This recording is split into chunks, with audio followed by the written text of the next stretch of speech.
Estamos listos para iniciar una sesión más de nuestros martes de lectores y lecturas. Una de las ideas de los martes de lectores y lecturas es que quienes participan de este lado vayan cambiando para que no sean siempre los mismos.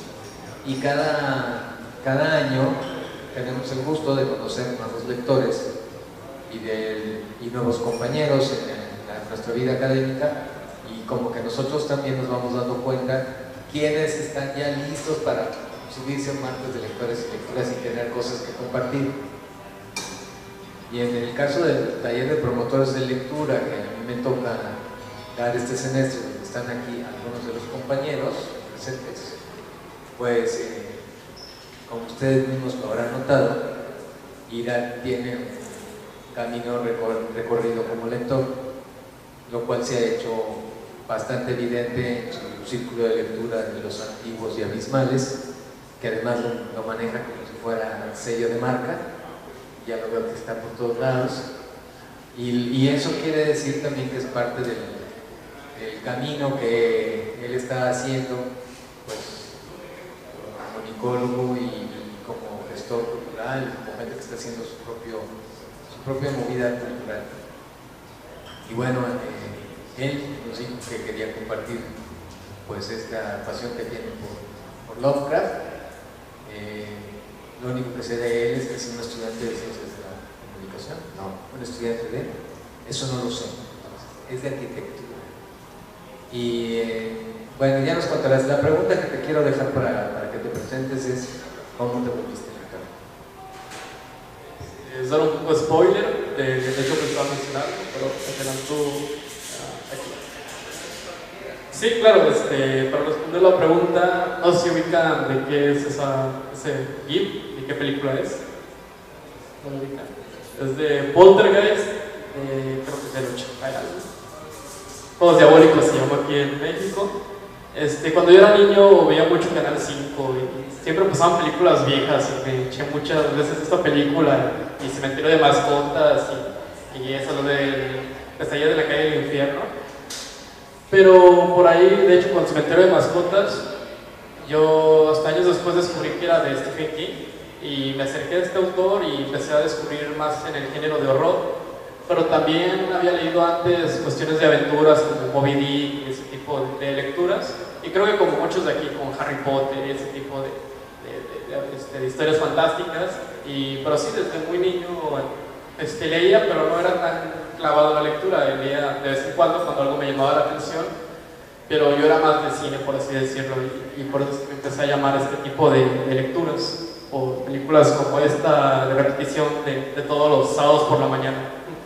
Y entonces es estudiante de la Universidad Veracruzana, participa con nosotros en el taller de promotores de lectura, y pues yo lo he visto como que es una gente que ya tiene su propio recorrido lector. Y vamos a ver, deseándote que te salga muy linda tu sesión y dispuestos a disfrutar contigo. Bienvenido.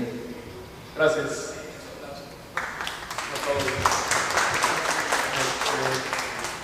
Bueno, gracias por gracias por venir.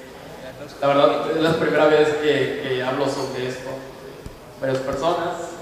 Ahora sí que creo que como muchos, yo la lectura es como algo más privado, más personal, y dar ese brinco a compartirlo con otras personas es para mí algo, igual lo he comentado con amigos más cercanos, pero pues, cosas así, pero ahora sí que ya compartirlo con más personas, ahorita que estoy con los del círculo de lectura, para mí ha sido un reto y una experiencia muy, muy bonita, y creo que espero que sea de su agrado esta charla.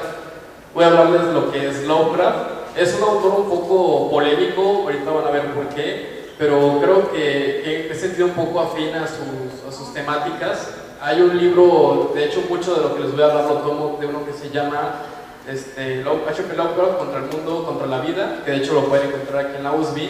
Es un ensayo de este autor norteamericano, me parece, Michael Houellebecq, que habla un poco de la psicología y del estilo narrativo de Lovecraft, y hace como un paralelo entre su obra y su vida. Es bastante ameno, ya me lo he leído como 3 veces, se los recomiendo bastante. Vamos a empezar. Pero antes, un preámbulo. ya que hoy es 31 de octubre, es Día de Brujas, Halloween, y quería hablarles un poquito de esto para que no quedara también al aire, y creo que quedó perfecto que hoy nos tocara hablar de esto, porque en muchas de sus historias retoma esta fecha, ya vamos a ver por qué. Un poco de historia. Halloween viene de Hallows Eve, que es como lo que significa literal es víspera de todos los santos. En inglés ya es una forma arcaica de decirla, pero se fue es una contracción a partir de la pronunciación de los inmigrantes irlandeses. Originalmente esta fecha me parece que era en abril, pero en el siglo VIII, el que tenemos aquí enfrente es el Papa Gregorio III. Él, como para integrarse con estas culturas celtas que celebraban lo que era el día de la cosecha y el año nuevo celta, que es la celebración que dice ahí, el Samhain, integró la fecha del Samhain y la de la víspera de todos los santos, y se celebra entonces como Halloween. Y ya en el siglo V, el segundo que vemos ahí es el Papa Gregorio IV, ya lo globalizó, porque esto nada más era en la parte de Irlanda donde estaba el catolicismo. Posteriormente, en el año 1861, el escritor Gustavo Adolfo Bécquer, el poeta, habla en su cuento breve El Monte de las Ánimas de una tradición que se llama la Santa Compaña. Estamos en España. Que consiste en una procesión de personas disfrazadas con ollas, calaveritas y calabazas, pidiendo dulces, comida en las casas, o sea, que les suene. Me parece interesante porque es algo que a veces ignoramos, que es una tradición no de Estados Unidos, no de Europa, no de la parte norte de Europa, sino más bien de la parte de la península ibérica, y creo que es interesante tomar en cuenta eso. Ahora sí empezamos. La charla la tengo estructurada en estos 7 puntos, como para irnos un poquito más rápido y no aburrirlos y sea un poco dinámico. Primero les voy a hablar lo que es quién fue Lovecraft, el contexto, su obra general, y les voy a hablar de 3 cuentos: La soñada búsqueda de la Culta Kadab, El horror de Dunwich y La sombra sobre Smooth. Y ya posteriormente les voy a hablar de herederos del horror cósmico, pero más bien son esos autores contemporáneos o del siglo pasado que fueron muy influenciados por la obra de este autor, y ver la importancia que tuvo en la cultura popular y en la literatura mundial. Bueno, ya esta parte ya las conté de por qué terminé yo porque, bueno, la primera vez que leía Lovecraft ya estaba en preparatoria, pero fue como una especie de cadena, de montaña de nieve, de toda esta experiencia con Stephen King y estos autores, porque Stephen King toma mucho de Edgar Allan Poe y de H.P. Lovecraft, hace muchas citas en sus novelas sobre él, y pues me dio curiosidad de buscarlo, ver quién es Lovecraft que tanto habla de Stephen King en sus novelas, y así fue como me acerqué con este autor. Pero pues, ¿quién fue Lovecraft? Él nació en lo que es el 20 de agosto de 1890 en Providence, Rhode Island. Es importante mencionar esto porque, al igual que Stephen King, que nunca sale de Maine, igual Lovecraft rara vez va a salirse de esta zona de Estados Unidos, de Nueva Inglaterra. Va a ser como el escenario común en sus novelas, aparte de las ciudades fantásticas que se inventó. De aquí, esta niña, en realidad no es una niña, es Lovecraft. Algo raro en su biografía es encontrar que su mamá nunca quiso niños, quería niñas y lo vestía de niña, y incluso le dejaba crecer bucles. Y pues así lo tuvo hasta que su papá dijo, no, esto no, y le cortó el cabello. Es muy interesante. Ahorita vamos a hablar un poquito más de su infancia, porque creo que lo marcó un poco y lo convirtió en escritor extraño. Bueno, esa es su familia, y está otra vez Lovecraft en medio, vestido de niña. Su mamá es Sarah Susan Lovecraft, y Winfield Lovecraft, que es su papá. Y su abuelo, que fue muy importante para él, ya que es como que fue su amigo, más que su abuelo, fue su mentor, su maestro. Tenía una biblioteca donde Lovecraft pasó toda su niñez explorando, leyendo a autores como Lovecraft, leyendo Las Mil y Una Noches. Él fue muy importante para él. Y aquí a la derecha tenemos a Sonia H. Green, que posteriormente fue su esposa, y también incluso en su obra se nota el cambio que tuvo haberla conocido y esta interacción con ella. Es un cómic raro ahí que encontré, que se llama Vidas Ilustres, fue por Editorial Novaro, me parece que en los los 70s, donde se ve esta relación extraña que tenía Lovecraft con su mamá. Ella le hablaba él tenía pesadillas recurrentes, era un niño con una imaginación muy activa, y aquí, aquí está hablando de que había un monstruo bajo su cama o algo así, y su mamá le dice que si se porta mal le va a seguir apareciendo estos monstruos, o sea, fue impulsando este trauma con él. Y tampoco dejaba que jugara con otros niños, porque por alguna forma ella se sentía como parte de la aristocracia y se sentía un poco superior a otras personas. Y esta personalidad se le impregnó un poco a Lovecraft, y se volvió un poco aislado y apático con otras personas. Con respecto a las influencias literarias de Lovecraft, tenemos a Arthur Machen con el libro del gran dios Pan, Edgar Allan Poe, Las Mil y Una Noches, a Lord Dunsany, y a Bram Stoker con su Drácula, que posteriormente creó otros personajes en base a esto, como Nyarlathotep y otros de su bestiario, de su imaginario. En contexto, él, como mencioné, él nació en 1890 y murió en 1937, si no me equivoco.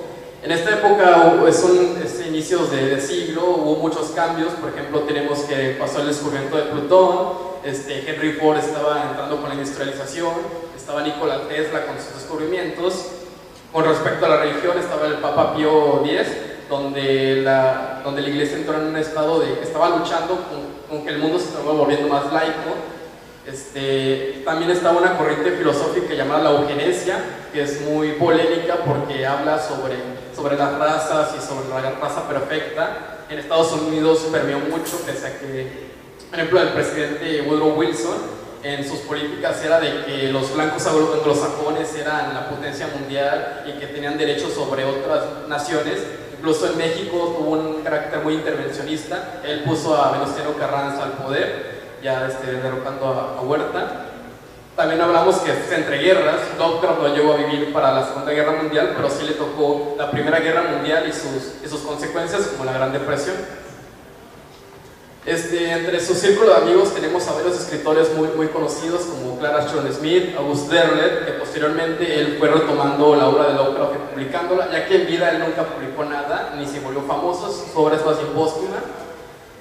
Frank Belknap Long, que incluso él creó un libro llamado Los Perros de Tíndalos, que el mismo Lovecraft posteriormente fue integrándolo en su mitología.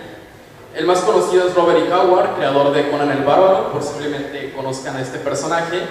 Está Donald Wandry y Robert Bloch, que creó la novela de Psicosis, y todos estos autores eran como muy... publicaban en una revista llamada Weird Tales, que era como el sensacional o el libro vaquero de esa época. Era literatura muy sobrevalorada por los críticos, eran esas revistas que todos traían en el bolsillo y las maltrataban.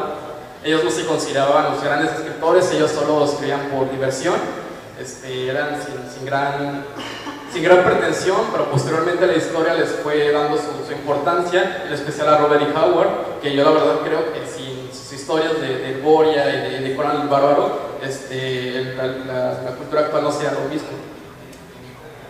Hay varios ensayos sobre la obra de Lovecraft, comparándola con Borges, porque en varias ocasiones Borges dio varios comentarios, no muy halagadores, pero tampoco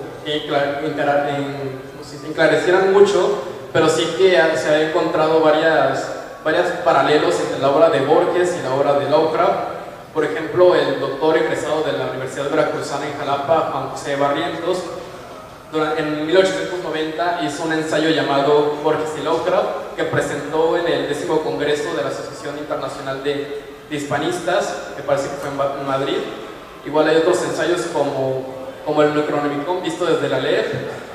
En este momento me acerqué con un podcast español llamado Noviembre Nocturno, que más adelante me grabó un audio para compartirlo con ustedes, hablando de esta relación entre el autor argentino y Lovecraft.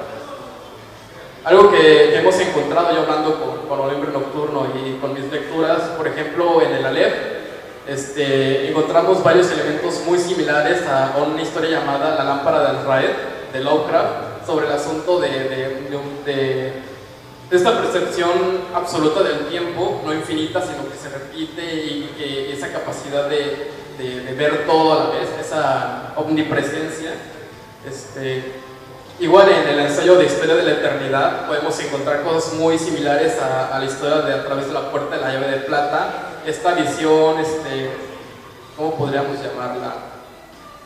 Bueno, del tiempo muy abstracta, donde todo va a ser uno, o sea, el tiempo va a existir hasta que todas las cosas sean una cosa, todas las veces, combinaciones posibles. Es una visión que es muy parecida, ya si leen la historia de A través de la puerta de las llaves de plata, muy recomendable, es de mis favoritos de Lovecraft.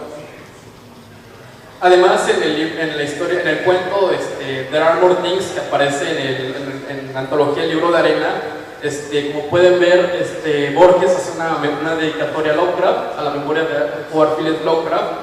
Y esta historia de Arbor Things, no solo está la dedicatoria, toda la historia parece un homenaje a la forma de escribir de Lovecraft, incluso en toda la narrativa, el uso de adjetivos.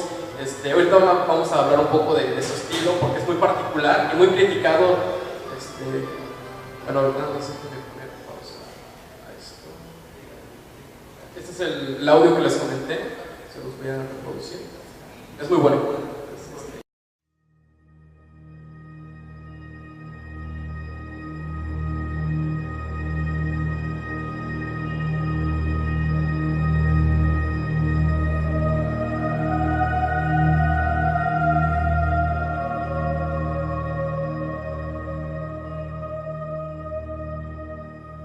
Cuentan que el escritor argentino Jorge Luis Borges padeció con frecuencia las pesadillas recurrentes de un laberinto sacado de los grabados de Piranesi, una suerte de cruce de caminos infinito y decadente, parodia romántica de los imperios de la era iboria de Dunsani, rutas y galerías que se entrecruzan y tropiezan en magnitudes de proporción ciclópea. Y lo más terrible es que el soñador no está solo. Allí, entre la confusión de murallas y ladrillos, a la vuelta de la próxima esquina, habita una criatura indecible, una pesadilla, la del laberinto, metáfora del infinito, que serviría de inspiración para muchos de sus relatos y fantasías.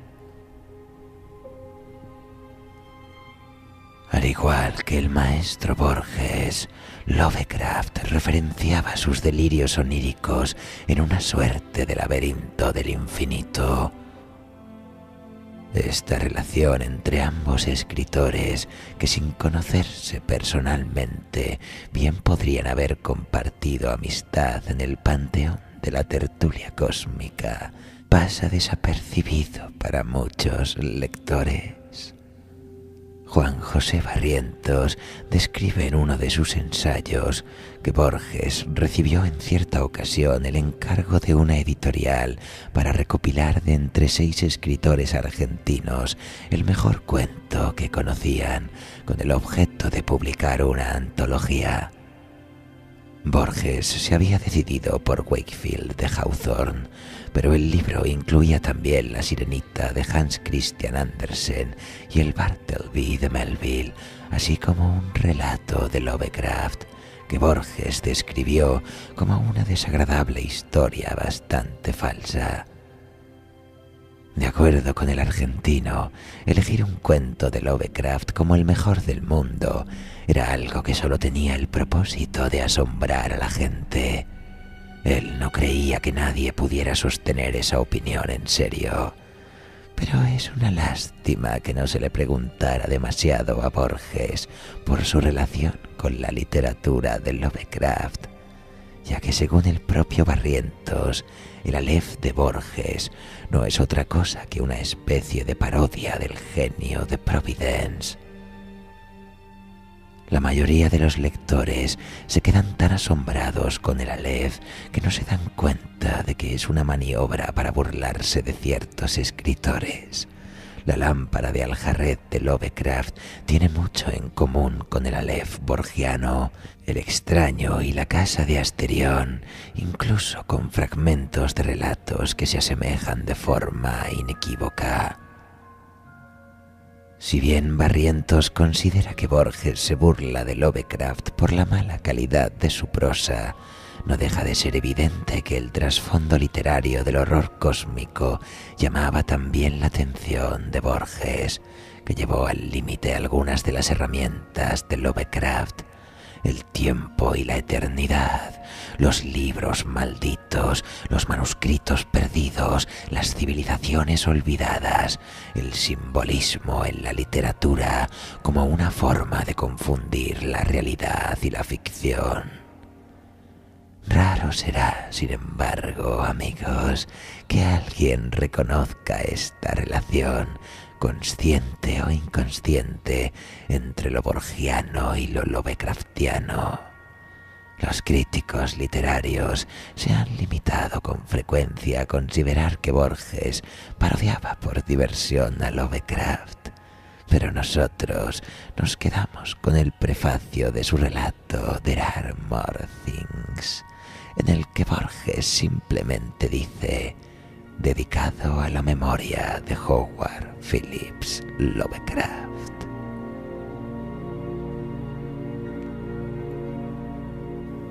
Así lo comparte también David Monroy Gómez.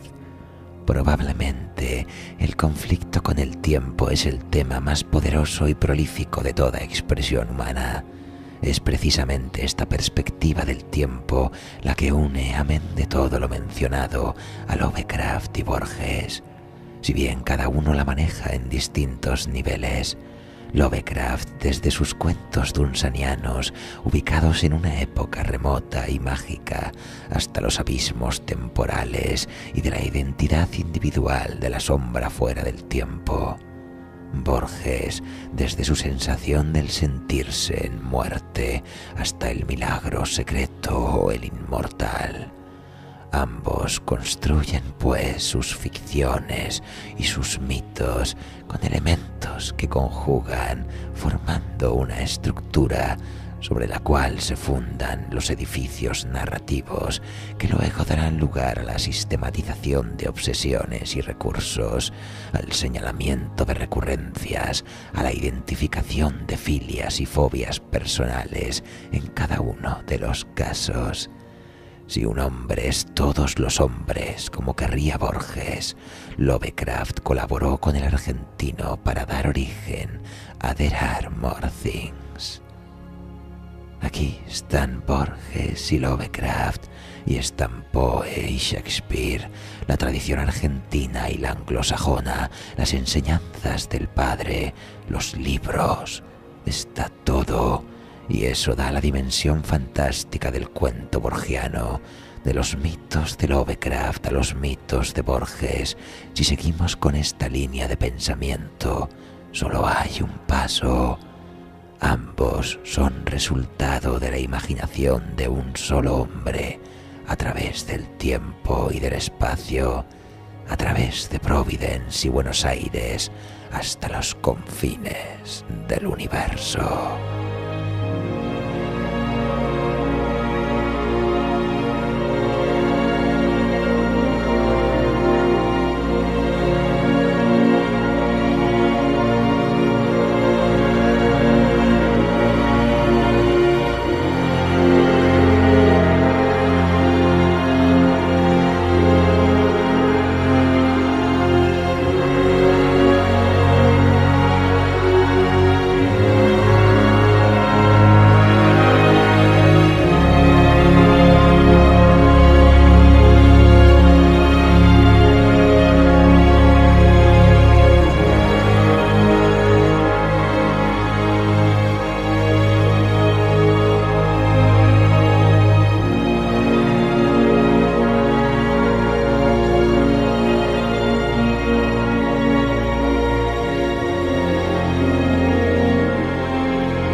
espero que les haya sido de su agrado. A mí me gustó bastante, en especial esta última parte, porque es retomando lo que les mencionaba de la historia de la eternidad, de que en teoría todos somos la misma persona, pero en diferentes momentos, espacio y tiempo, así hasta que se acaba la eternidad, que me parece una paradoja.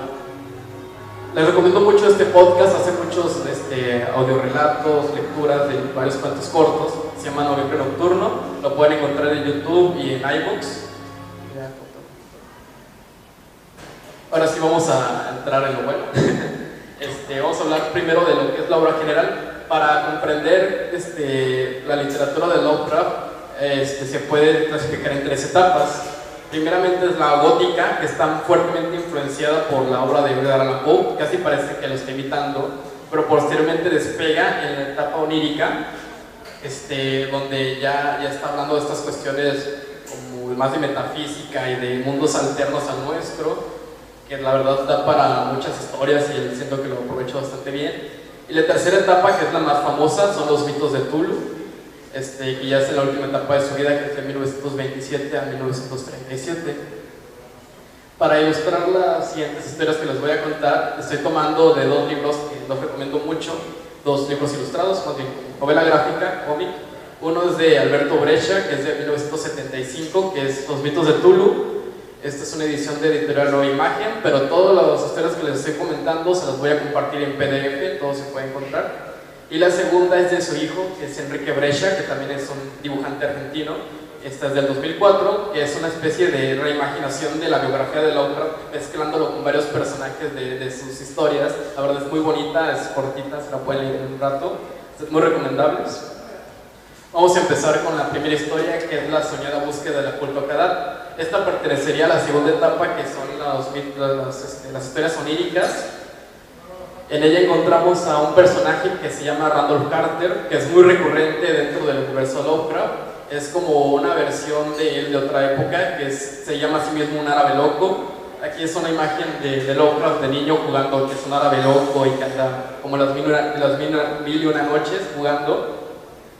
Pero cuando crece, este niño pierde la capacidad de ir a estos mundos que crea, y entonces se da la tarea de ir en persona a encontrar templos ocultos para ir físicamente al mundo de los sueños, que es una ilustración muy bonita de Jason Brady Thompson, de un cuento que se llama igual, la soñada búsqueda de la culta Kadat. Aquí podemos encontrar toda la geografía onírica de Lovecraft. Hay muchas historias, no solo esta que regresa a estos lugares. Por ejemplo, tenemos Los gatos de Ultar, que en mi ciclo de lectura, en la primera sesión que fue de gatos, hicimos una lectura de este cuento, es muy cortito y muy bonito, se los recomiendo.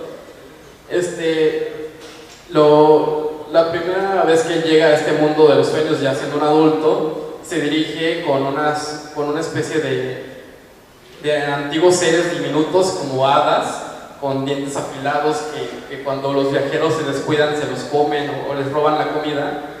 Ellos le cuentan que para llegar a Kadat, que es la ciudad de sus sueños, la ciudad soñada de él, con jardines y plazas preciosas, que está prohibida para cualquier mortal, que solo es apta para dioses, le dice que para llegar a ella tienen que encontrar el retrato de un dios y así podrá saber cómo llegar a Kadat. Le dicen que, como en la mitología griega, los dioses se procrean con los humanos, que si ve el retrato del dios sabrá a qué civilización, a qué raza pertenece y sabrá acercarse a Kadat.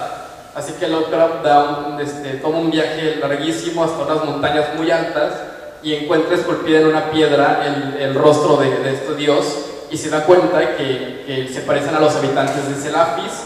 Selafis es otra, ahorita no sabré por ahí, está perdido. Selafis, entonces viaja hacia Selafis. Resulta que en Selafis hay un rey llamado Curanes y es el único humano, además de Randolph Carter, que ha logrado llegar a lugares donde cualquier soñador no ha ido. Curanes atravesó lo que es llamado el vacío cósmico, una cosa así, y regresó cuerdo y vivo, y entonces se volvió rey de Selafis, que sería como el Kadat, pero de Curanes. La única diferencia entre Randolph Carter y Curanes es que Curanes ya murió en nuestro mundo y no puede regresar a su antojo como Randolph Carter. pero él siente una nostalgia por Inglaterra.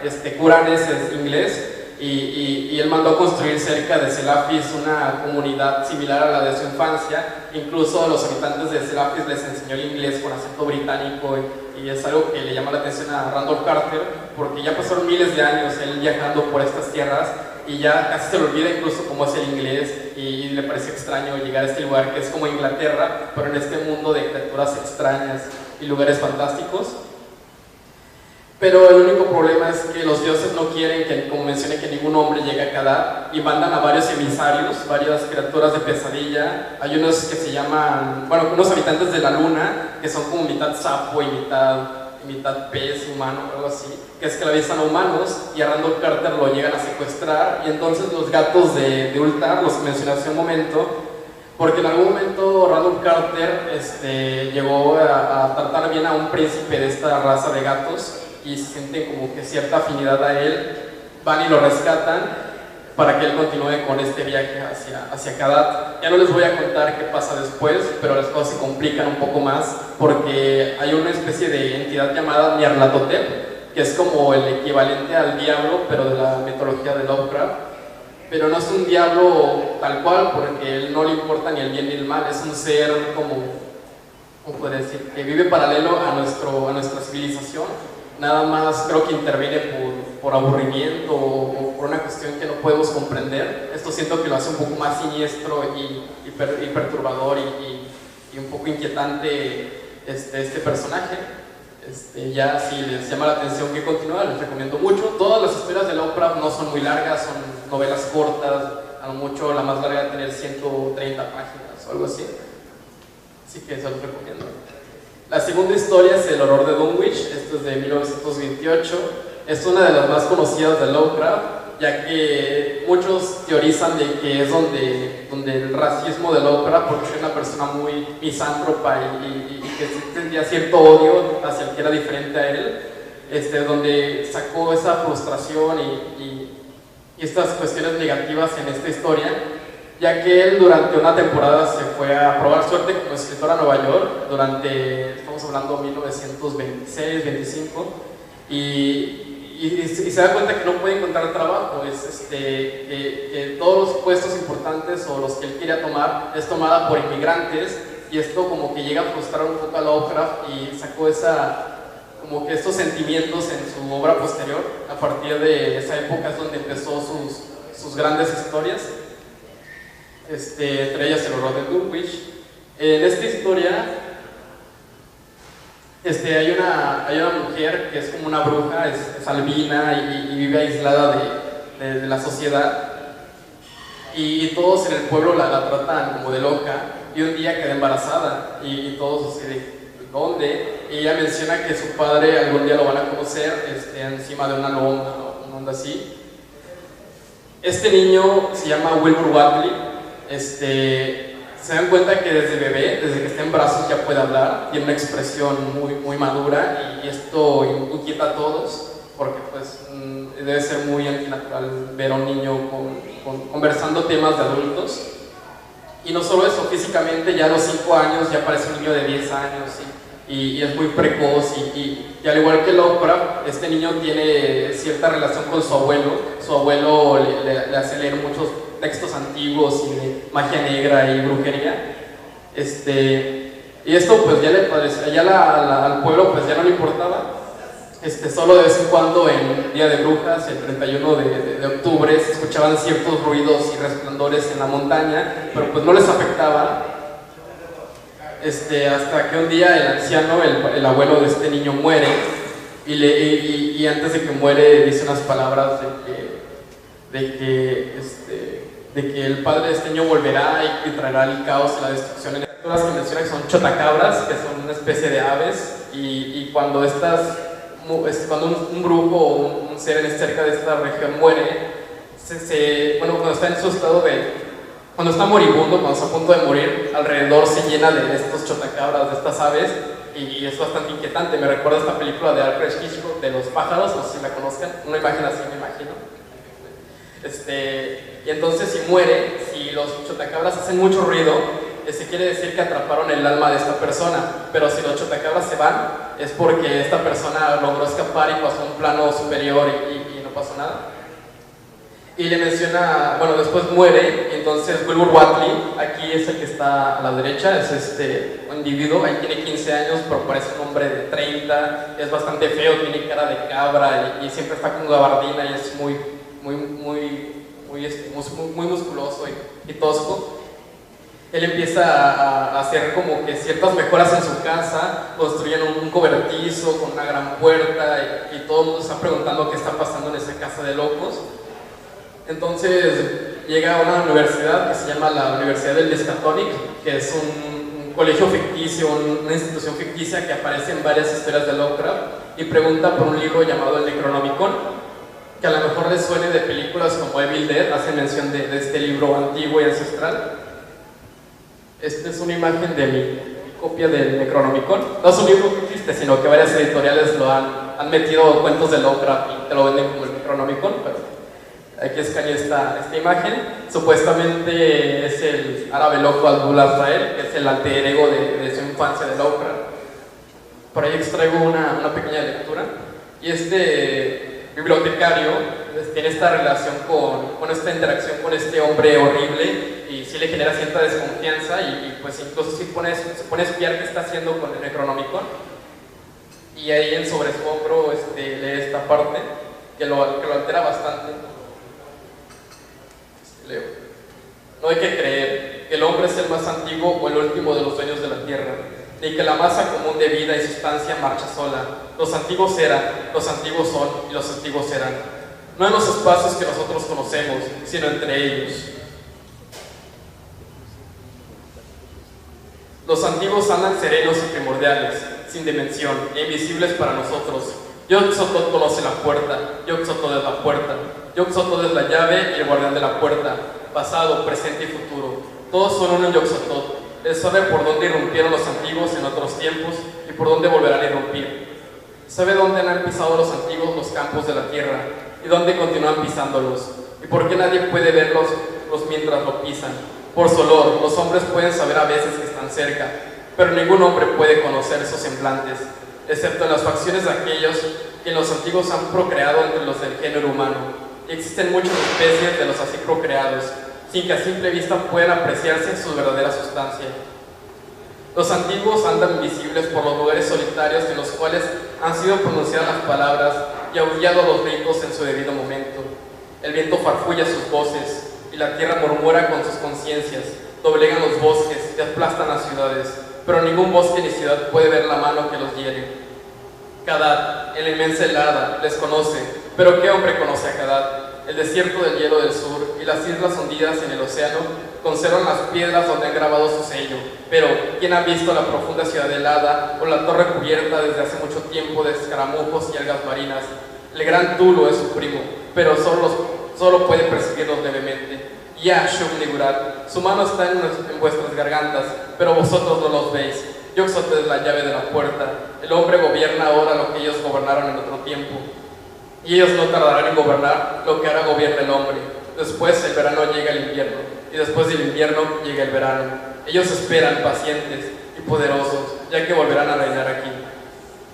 Y entonces esto queda bastante alarmado porque ya había escuchado ciertas leyendas de esta ciudad Dunwich, que es cerca de este lugar, de Arkham, y se encuentra en la universidad y como que empieza a conectar las piezas y se da cuenta que este hombre es más peligroso de lo que parece, o más bien es peligroso como parece, y decide hacer algo al respecto.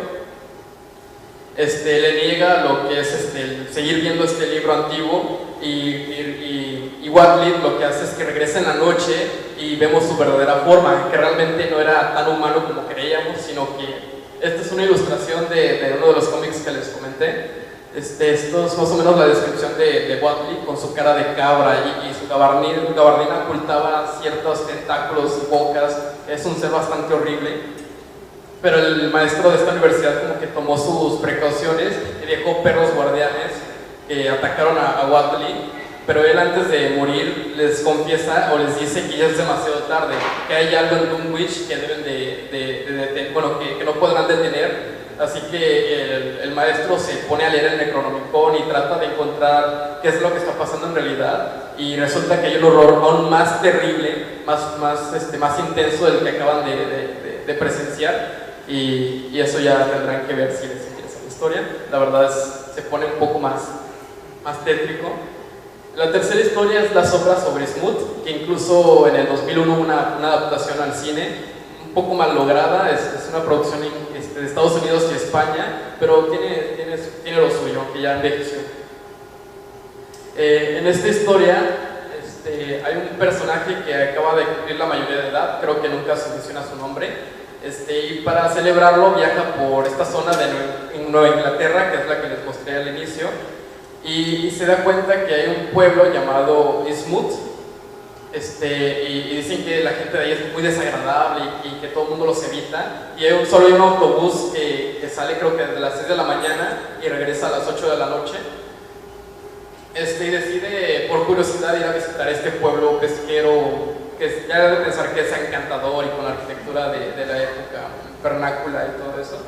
Y pues llega a Innsmouth, se da cuenta que no hay personas, que las casas están como desoladas, que huele mucho a pescado, que el olor a pescado es muy penetrante, y se va vagando ahí por las callecitas de este agradable pueblo, y se encuentra con un anciano, que es la única persona normal que encuentra, porque los habitantes de Smoot son un poco deformes, tienen llagas y grandes bocas y huelen mucho a pescado, piensa porque se dedican a la pesca.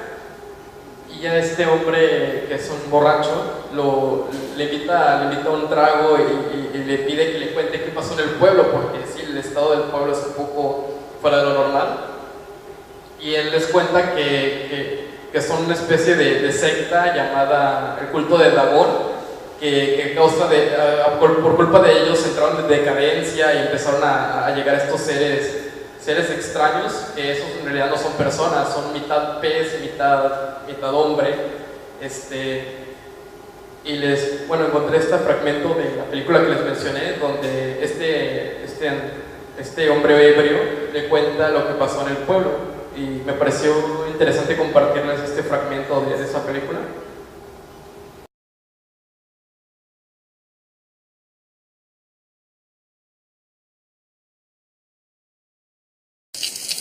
Yo era un niño.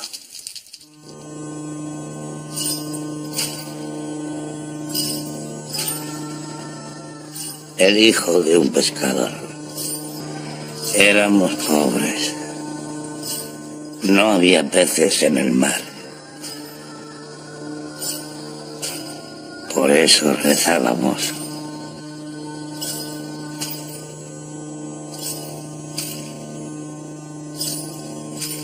Pero Dios no nos escuchaba.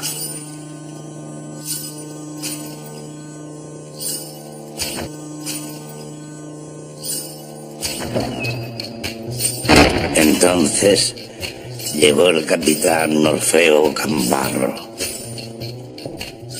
Navegando por el océano Pacífico, descubrió oro.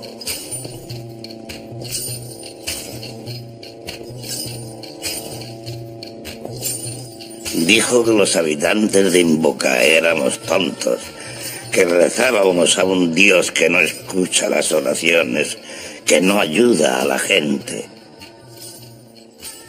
Dijo que él conocía un Dios que traía peces y más cosas. El cura nos dijo que mentía, pero Orfeo dijo que nos lo demostraría, que traería al gran Dios a Invoca.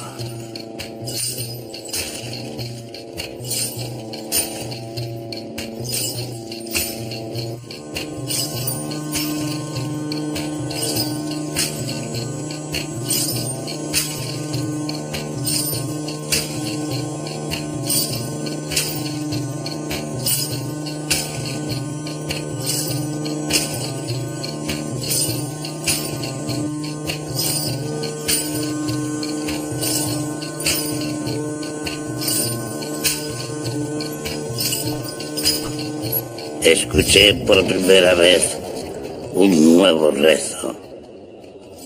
Ya, azulo fatale. Ojalá no lo hubiese oído. Ojalá no lo hubiese visto.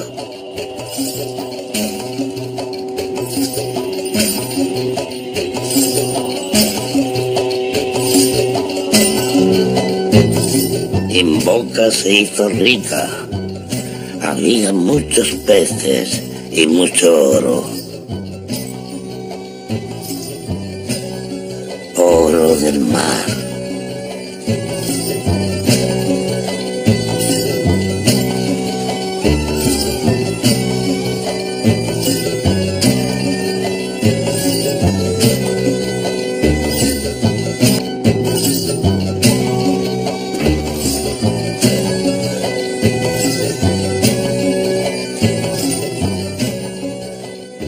Todos le dieron la espalda a Dios y dejaron de venerar a Cristo.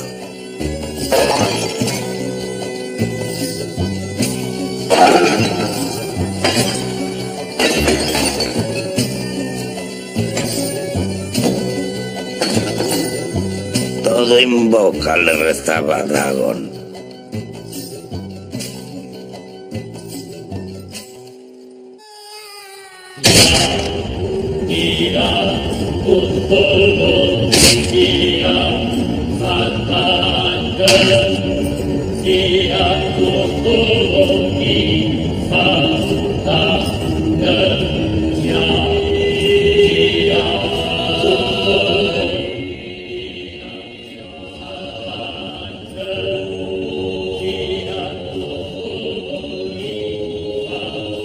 Pero un día se acabó el oro.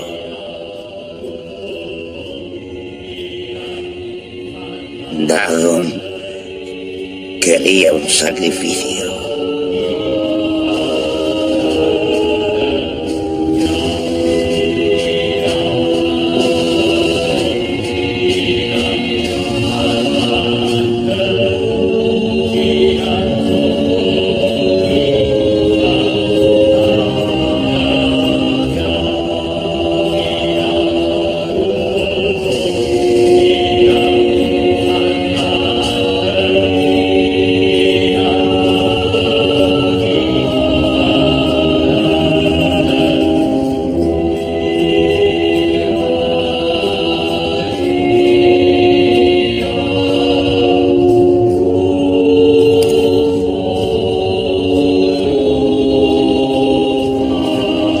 Teníamos que adorar a Dagon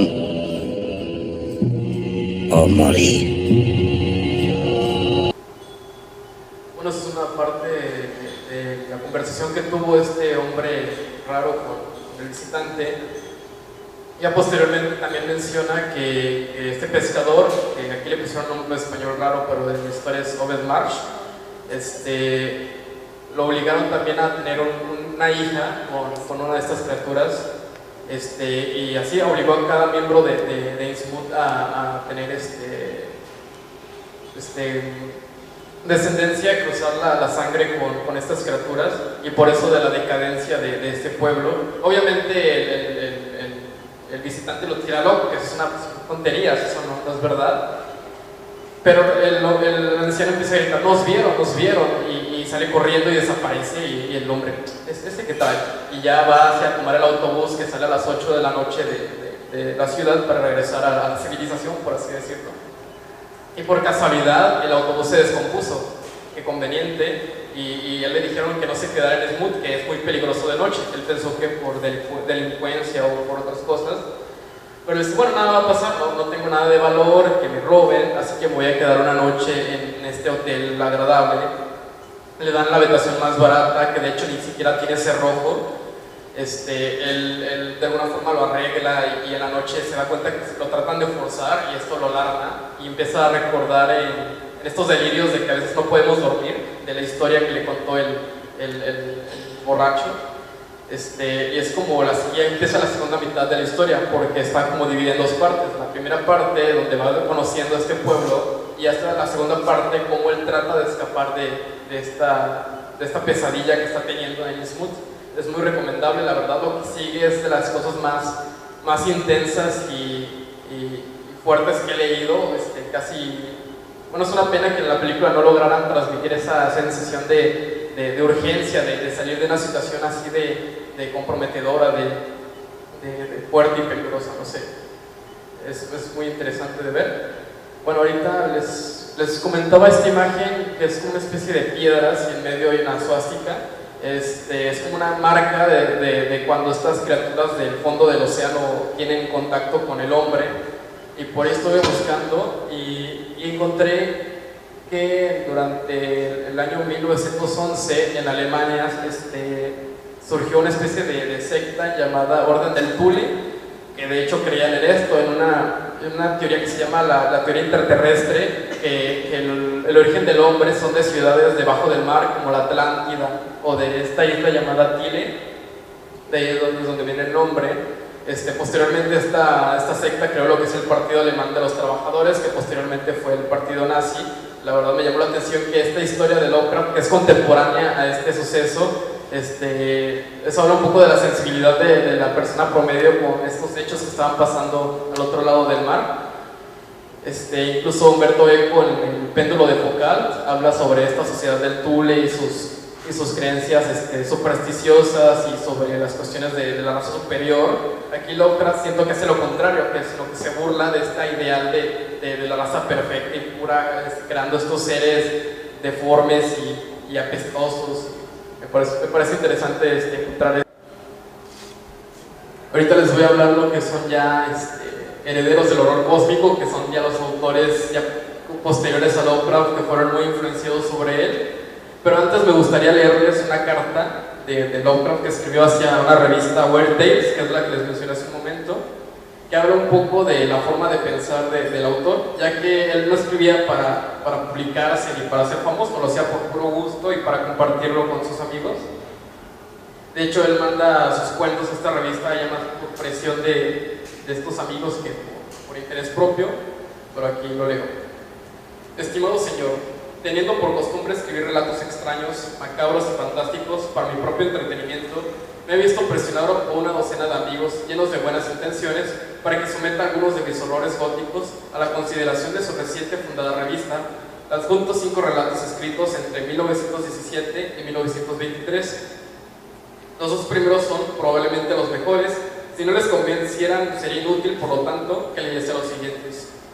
No sé si le gustarán, pero no me preocupan las exigencias de los textos comerciales. Mi único objetivo es el placer que experimento al crear situaciones extrañas, efectos de ambiente, y el único lector al que tengo en cuenta soy yo mismo. Mis modelos siempre son los antiguos maestros, especialmente Edgar Allan Poe, que ha sido mi escritor favorito desde mi primera infancia. Si por algún milagro se decidiese a publicar mis cuentos, solo desearía poner una condición: que no me corten nada. Si el texto no puede imprimirse tal y como fue escrito, con todos sus puntos y comas, aceptaré su rechazo con agradecimiento, pero no cabe duda que no arriesgo mucho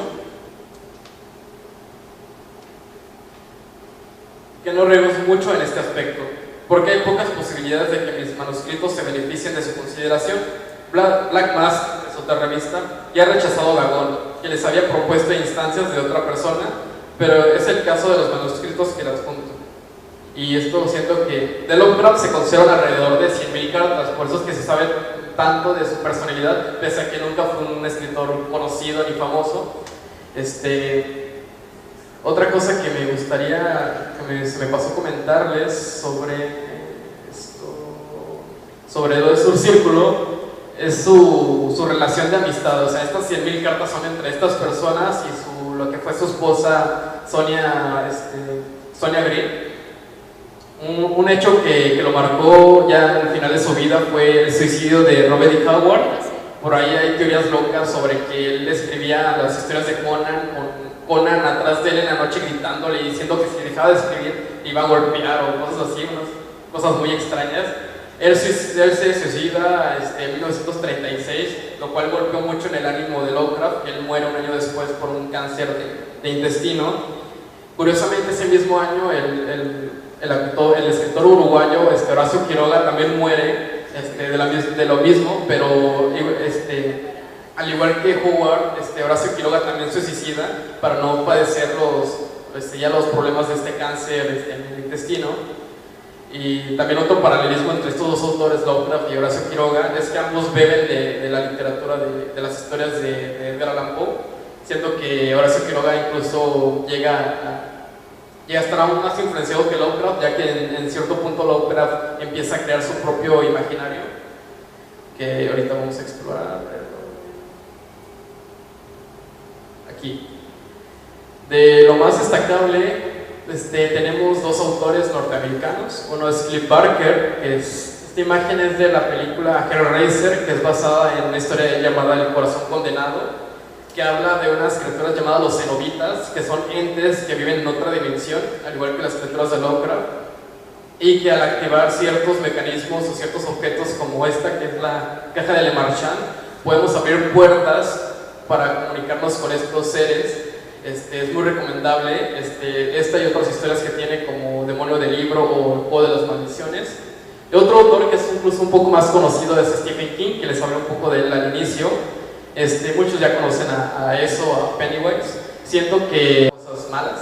Y el otro, muchos lo ubicarán, es El Laberinto del Fauno, del director mexicano Guillermo del Toro. Él se declara fan de Hueso Colorado de Lovecraft. Incluso encontré esta imagen hace un par de días. Ese anillo, como pueden ver, dice Universidad del Miskatonic, año 1928, mismo año que el honor de Dunwich, que fue escrita. Es la universidad ficticia que les mencioné. Incluso aquí donde recibe el León de Oro de Venecia, se ve que porta este anillo. Y también es muy conocido que él posee una casa llamada Bleak House, donde tiene una escultura tamaño real de Lovecraft y varios bustos de Lovecraft, pueden ver ahí abajo. Es uno de los fans de todo el mundo más fuertes de Lovecraft, y es algo que se nota mucho en sus películas. Este año salió una llamada The Void, muy recomendable, salió como por mayo. Igual toma muchos, los directores son Steven Konstanski y Jeremy Gillespie, no los conozco del otro lado, pero muy buena película, donde retoman todo este asunto de portales, otra dimensión y criaturas que viven más allá de la comprensión humana. En los cómics tenemos dos casos. Uno es Watchmen de Alan Moore, donde en una parte, bueno, esto no pasa en la película porque lo cambiaron, pero en el cómic sale como dios extraño que aparece en medio de la ciudad y acaba con todo. Es una clara alusión a los dioses de Lovecraft. Y el otro, que es un poco más conocido, es Hellboy, que en muchos casos toma personajes ahora sí que elementos directamente de la obra de Lovecraft, incluso en varias introducciones de sus libros. El mismo autor Mac Mignola da agradecimientos tanto a Edgar Allan Poe como a Lovecraft. Y otro que es uno de mis cómics favoritos es Lock and Key de Joey Hill, que es hijo de Stephen King, que próximamente va a salir una serie, me parece, una serie para televisión, se la recomiendo mucho. Igual parte de la trama tiene que ver con criaturas y dioses cósmicos. La verdad es rara vez me pasa que un cómic me dé miedo, pero en realidad la verdad, ¿cómo podría decirlo? Hay momentos no tanto por la situación, sino por los mismos personajes, que es algo que también tiene mucho Guillermo del Toro, que la condición humana al enfrentarse a esta situación, las mismas personas al hacer uso de estos poderes más allá de los que deberían de tener, generan monstruos en nosotros mismos, más que en estos que ya son monstruos en sí mismos. Y en animación hay muchos casos, pero entre que es en Hora de Aventura, a lo mejor conocen esta caricatura, les pongo un fragmento.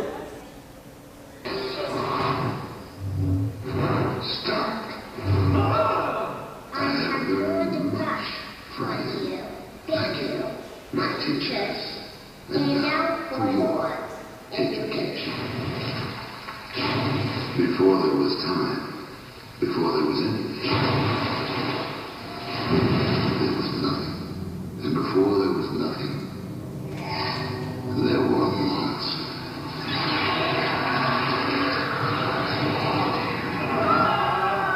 Here's your gold star.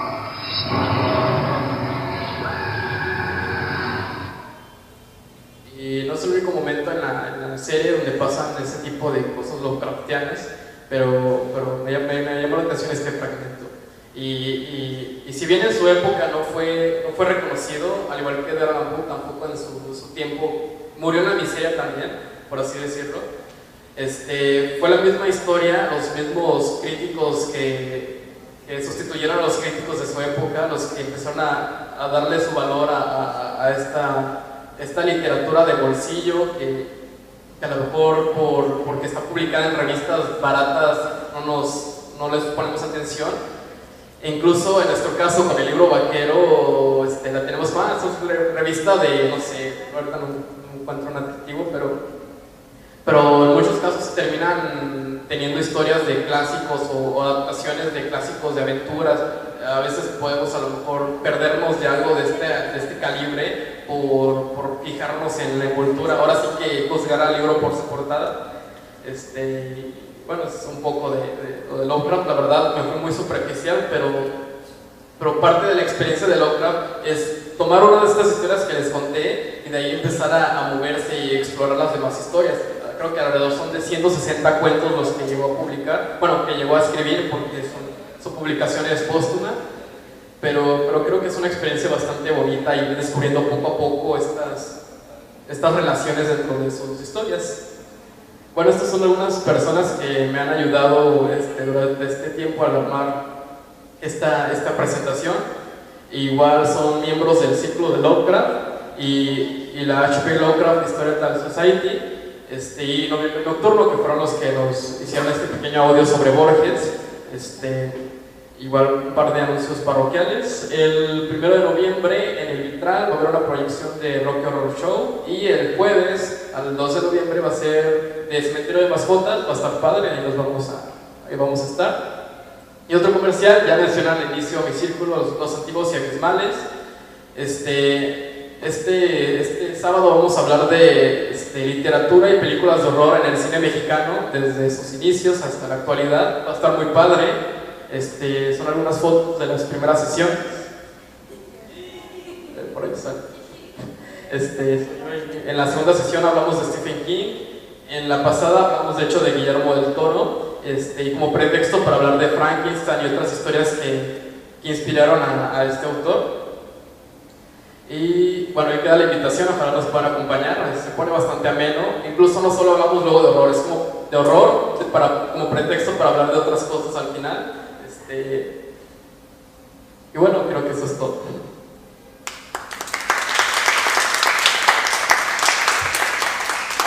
Entonces me interesó mucho la vinculación que haces, y en particular a Juan José Barrientos sí lo conozco personalmente.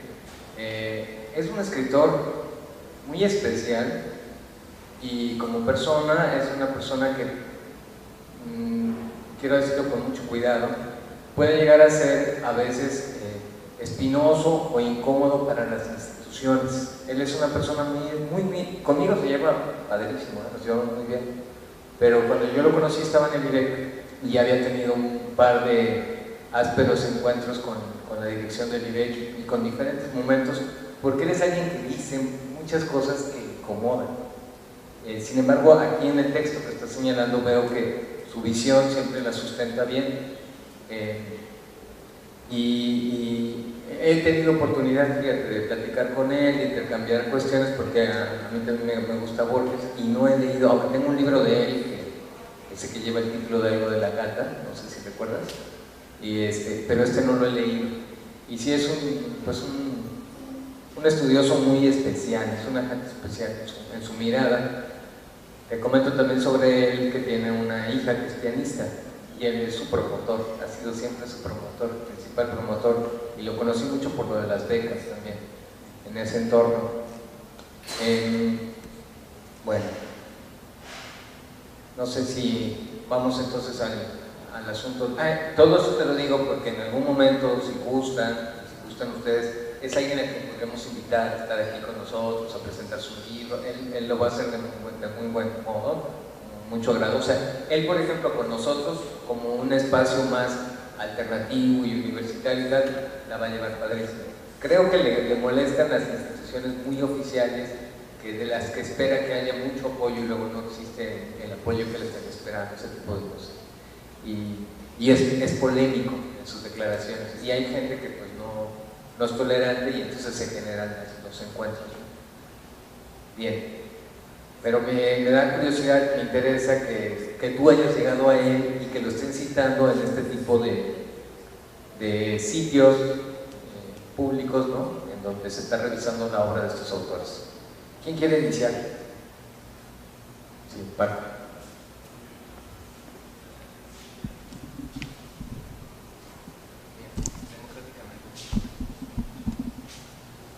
Bueno, yo quería comentar que me resultó muy familiar cómo hablabas de Lovecraft, en el sentido de que creo que yo llegué a él más o menos de la misma manera que tú lo hiciste, y probablemente ha de ser una cuestión generacional de que primero empecé a verlo sin saber quién era Lovecraft en caricaturas, en películas, algunos más nombrándolo como Evil Dead, que decías, el Necronomicon y todo, pero algunas películas que simplemente tienen los conceptos, como los fantasmas, series de televisión, pero una vez que ubicas a Lovecraft es como de que puedes señalar casi, esta persona lo leyó, o esta persona se inspiró en él, o se inspiró en alguien que se inspiró en él.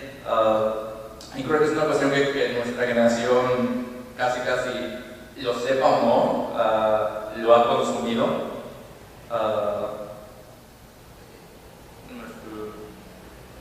Y no sé si es, ¿cómo se dice? No sé si nada más somos como nosotros o realmente más gente que esté aquí, que comparta nuestro rango de edad, también sienta que es el caso. ¿Quieres decir algo? Bien, ¿te regreso aquí? Ajá. Y en lo que voy para allá, fíjate que con Sara Elena vimos un libro, la especialización que se llama Leer los Clásicos, ¿recuerdas, Sara? Y en ese libro dice que un clásico, en este caso es ese autor, que aunque no lo hayas leído, sabes de su obra, está presente en tu cotidiano, hay alguna película en la que está, ya lo viste, o está en las caricaturas, o en la música que escuchas, o no lo sabes, pero eres fan de ese autor. De hecho, sí, lo que mencionas, luego lo gusta en la sopa, ya después de, no nos los quitamos, y ahora sí que es un autor que nos acompaña toda la vida, yo creo. No sé si les pase con algún otro autor. Traías este cómic, no sé si nos puedes hablar de él, yo no lo conocía, no sé.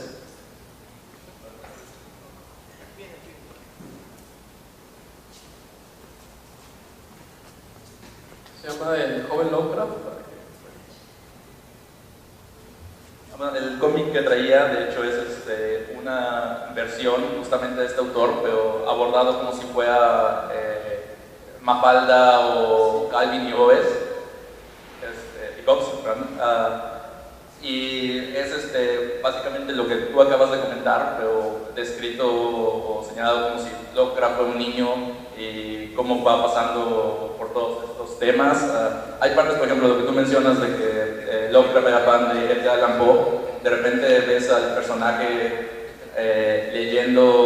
escribiendo historias de Edgar Allan Poe, pero con el estilo de Lovecraft. Entonces, de repente, en lugar de que el cuervo nada más diga nunca más, se convierte en un demonio o algo así. Y cosas como esta, más o menos de eso trata el libro. Lo leí. ¿Alguna pregunta? ¿Usted es misterioso, señor? Pues, como comentario en cuanto al escritor Lovecraft, mi primer acercamiento a él fue por la música. Fue por una banda de heavy metal que se llama Metallica, y en un disco llamado Ride the Lightning y una rola que se llama The Call of Cthulhu. Y el siguiente, el Master of Puppets, es la de The Teen National D, que es como una continuación a The Call of Cthulhu. Así que esa podría ser mi primera acercamiento. Creo que la primera vez que lo leí estaba en segundo de preparatoria, no recuerdo bien. Y recuerdo que eran las 12 de la noche y no podía dejar de leerlo hasta me amaneció leyendo esa historia. Es como, ya diciendo un poco vulgarmente, es como el Hobbit, pero de hecho tiene muchos puntos en común. Tolkien, ¿de qué? Tolkien, ¿de qué es? Sí, pero también, bueno, no sé si fue antes o después, pero me recuerda mucho a ese tipo de historias de un viaje, pero como que se sale de los conceptos que ya conocemos, ahora sí que las reglas del mundo normal no aplican, y como que me empezó a abrir el panorama a otras posibilidades en la literatura, y como, bueno, muchos por ejemplo con el universo Marvel tienen de que, oh mira, este personaje sale acá. Lovecraft también ya lo tenía, pero desde hace 100 años, de que de repente la ciudad de Selafis aparece en otra historia, los datos de Uldar aparecen en otra, y como que le da cierto realismo, cierta vida a este universo. Por eso me gusta mucho la soñada búsqueda de la vuelta a cada. ¿La pregunta?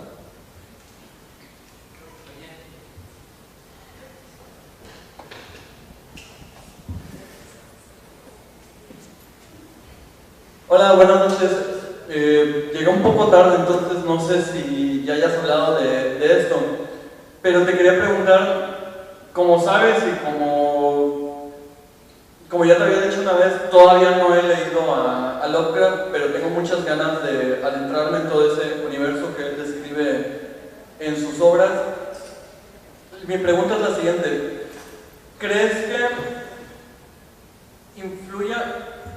influye de alguna manera en los lectores la estructura que él hace del universo, de las jerarquías, de las deidades, etcétera? ¿Crees que influya de alguna manera en el punto de vista que tengan sus lectores de ver el universo? Porque, por lo que tengo entendido, él ve a los dioses no de la manera en que lo ve todo el mundo, así de, ay, los dioses son así, así, así, ya es un super cliché. Tengo entendido que él ve a los dioses como unos seres tan supremos que la existencia humana es un simple juego. Entonces, ¿crees que después de ver a Lovecraft cambia radicalmente ese punto de vista que tienen sus lectores sobre el universo, sobre las deidades o seres supremos más allá del entendimiento humano?